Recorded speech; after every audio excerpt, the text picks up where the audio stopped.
Susan Cingari here with Coach Billy Padden, Greg Hardy's boxing coach. How are you today, Coach Billy? Good, Susan. Good. Nice to see you. You know, we're a few weeks away from Greg Hardy's fight at UFC Florida. How's training camp going? Fantastic. Much better camp this time. He's attending every wrestling class, doing a lot of grappling, a lot of wrestling.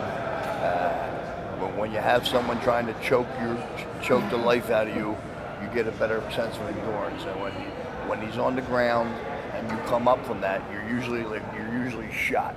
But he's not shot anymore. He's getting used to it. So we're having him grapple, come right up into a punching mode. So we're cross training him real well. You just mentioned in your answer that this is a better training camp. What was wrong with the last training camp? The last training camp, I just think that when you're knocking people out in under a minute, you don't feel the same sense of urgency. You don't feel like if you're knocking people out in under a minute, everyone you fought, you don't feel the same sense of urgency.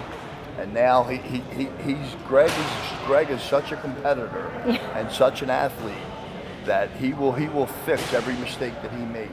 He's determined to fix it, and he said that will never happen again. He'll never go into a cage unprepared. It's a whole different world when you're in the Octagon. When you're in the UFC Octagon, nothing matters. The stare down doesn't matter. The weigh-in doesn't matter.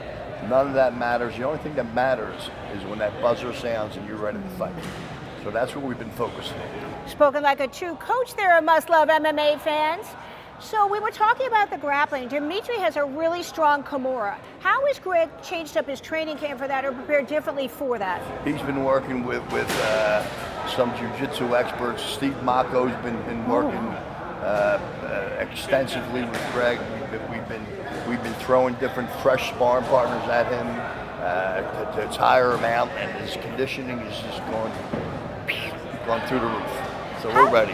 How's his mindset going into this fight? Fantastic. He's like I said, he's such a competitor, and he's such a good athlete that he's learning from any mistakes he made last fight. He's gonna fix, and he's gonna fix that this time. You know, this is the first time UFC Florida has been here since Demetrius Johnson. I think I was like a brunette or a redhead. That's so far. How old were you, Billy? Geez, I don't know. Yeah, it's a long time ago. Anyway, so now that UFC is back here at UFC Florida, how motivating is that for Greg to be able to fight in front of his hometown fans, his family, the rest of American Top Team?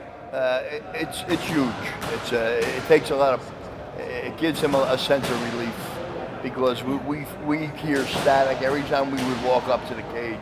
We would hear static from people that have not forgiven him for the alleged things that he did. And he's just in a way better frame of mind because it's in Florida this time. Anything else you want to add before we go? No, we're looking, I think you'll see a whole new Greg Hardy, and you'll see a better, well-rounded Greg Hardy. And we are still coming, by the way, we're still coming for your head.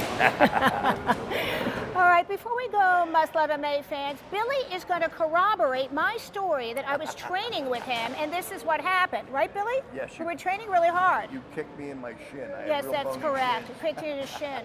We may be battered and bruised, but we're still here at American Top Team, fighting to get you the best stories at Must Love MMA. Coach Billy, thank you so much. Thank you, Susan. Okay, You're the best. thank You're the best.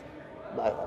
Going into the last round, what did your corner say to you? Do you think if you had more time after the fight, you would have been able to finish it and who's the person you would like least